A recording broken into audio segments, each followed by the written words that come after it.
오늘 읽었던 시편 147편 1절 말씀에 보면 하나님을 찬송하는 일이 선하다 이렇게 말하고 있습니다. 하나님을 찬송하는 일이 선한 일인데 그 이유가 두 가지라고 밝히고 있습니다.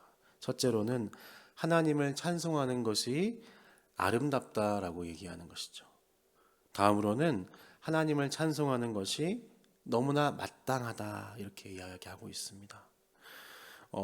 MBTI라는 것을 여러분 다 알고 계시죠? MBTI F인 사람이 있고 MBTI T인 사람들이 있어요. 하나님의 아름다우심을 보면서 MBTI F인 사람들이 하나님을 온전히 찬양할 수 있고요.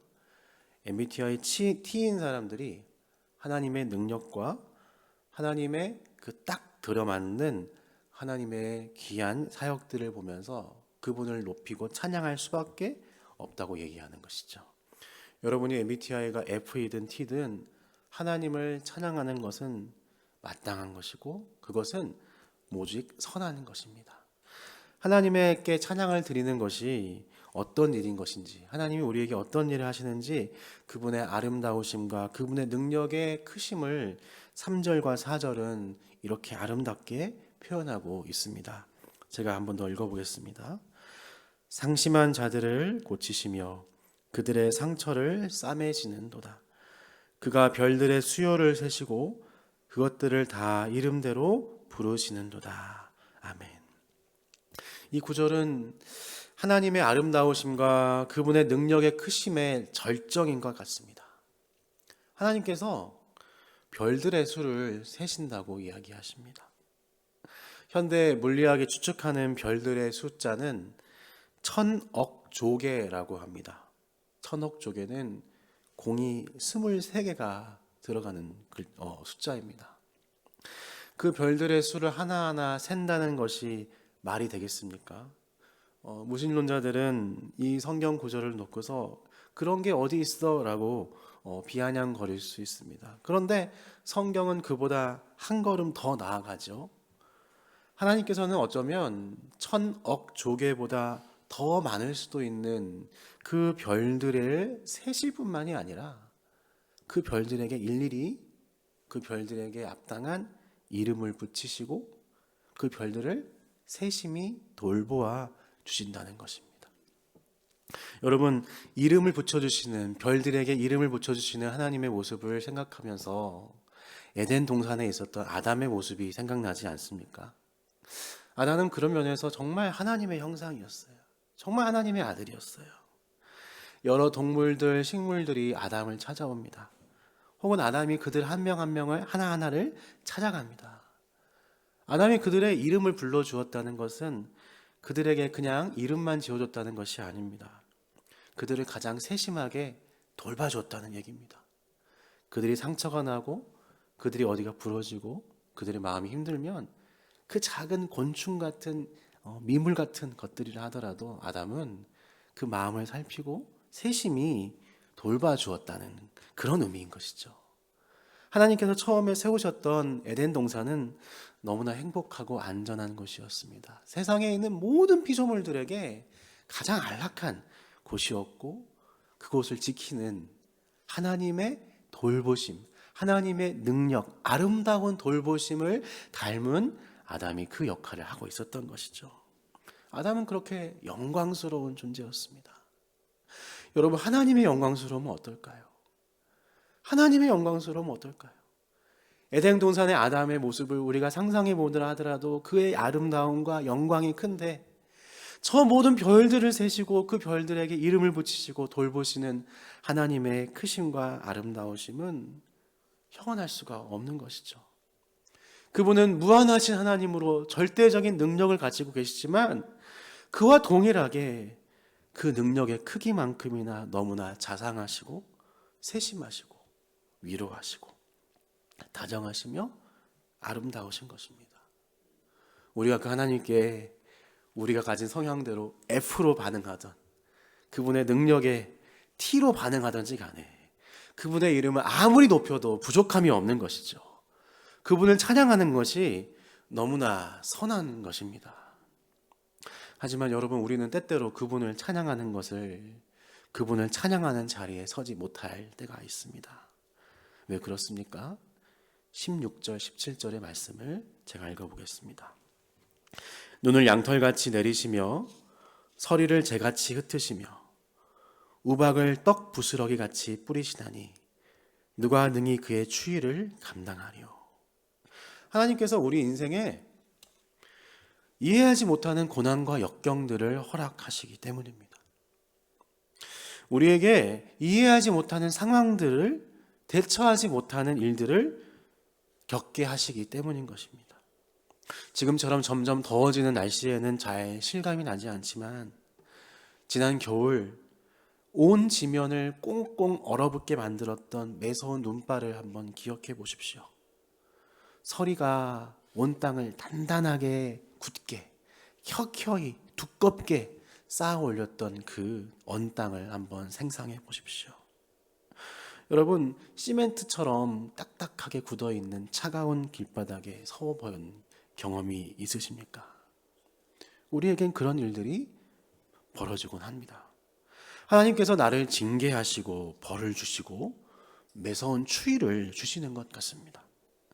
가족들이나 동료들이 건네는 따뜻한 위로의 말도 통하지 않고 그 어떤 말들도 내 귀에 들리지 않습니다.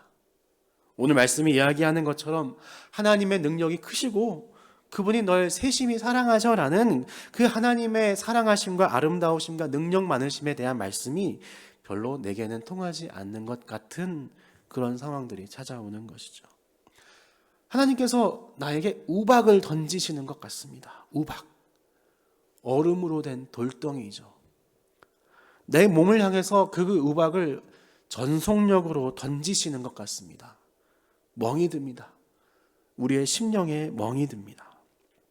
우리는 그 추위와 아픔을 감당할 수가 없습니다. 그래서 우리의 마음을 닫고 두려워하면서 하나님의 아름다우심과 그분의 능력의 크심이 나랑은 과연 관계가 있는가? 나랑 어떤 상관이 있는가?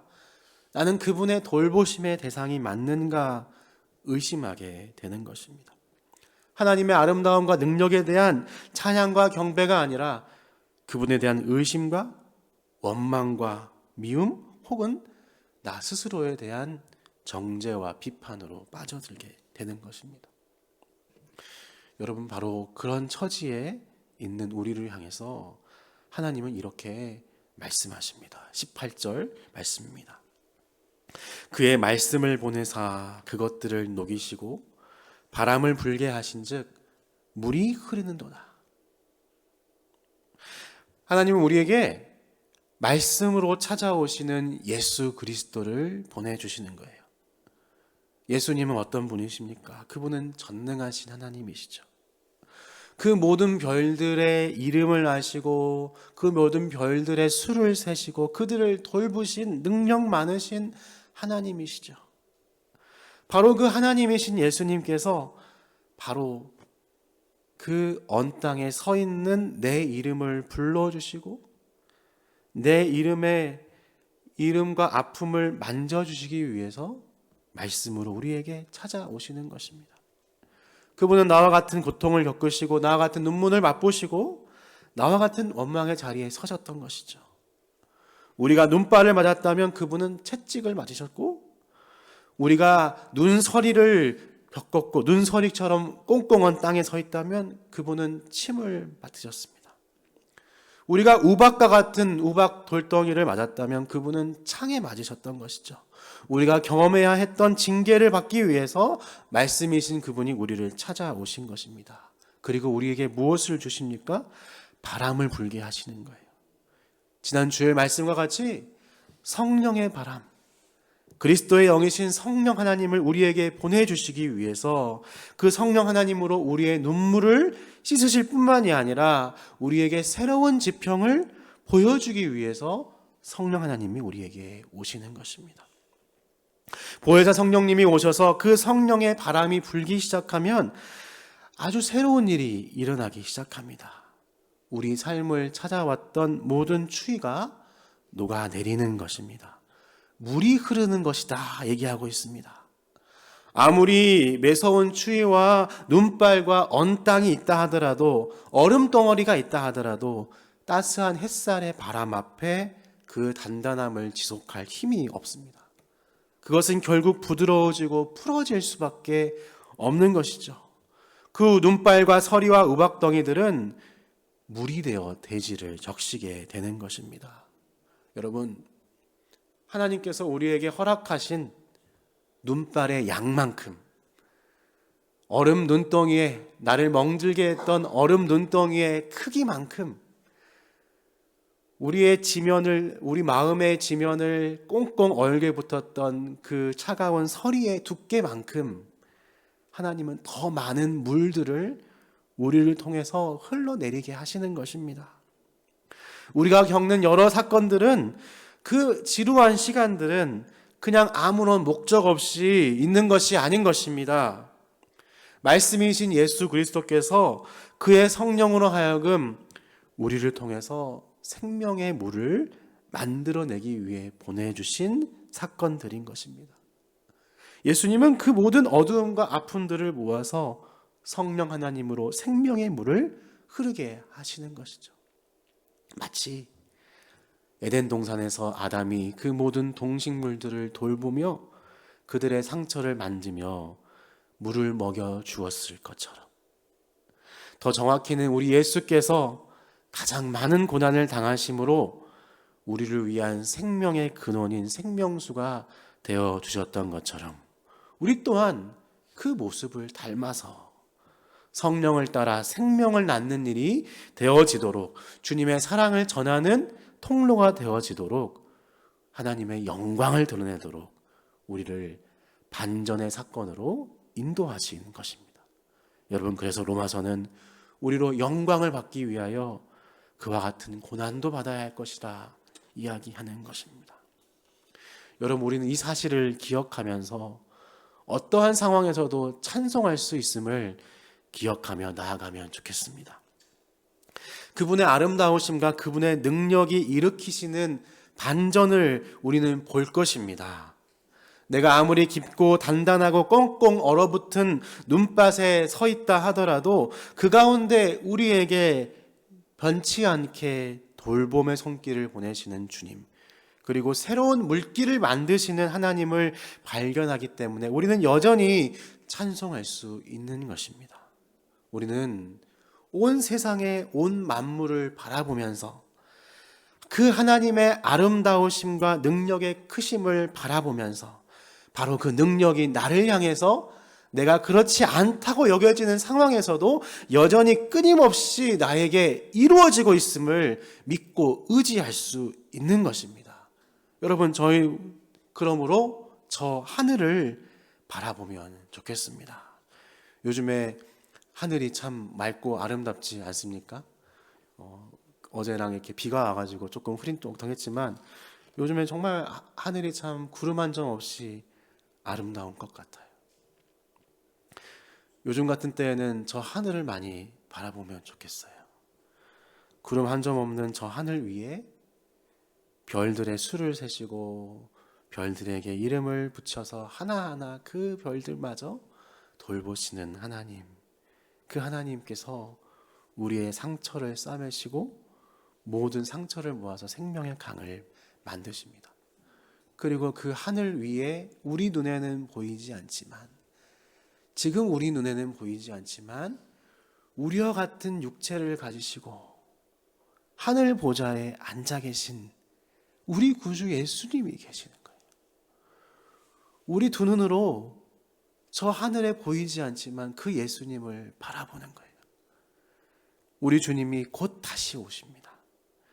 우리 주님이 곧 그분의 눈빛으로, 그분의 사랑하시는 눈빛으로 우리를 바라보실 것이고, 그분의 세심하고 위엄 있는 다정한 목소리로 우리에게 친히 말씀하실 것이고, 그분께서 그 못자국 난 손길, 기적을 일으키시는 능력의 손이자 우리를 붙들어 주시는 그 손길로 우리의 손을 잡아주십니다. 그분이 우리를 위해서 저 하늘 보좌에서 여전히 우리를 위해 중보하고 기도하고 계십니다. 그 주님을 바라봅시다. 오늘 하늘을 바라보며 그 예수님을 바라보면서 찬송하는 시간 되면 좋겠습니다.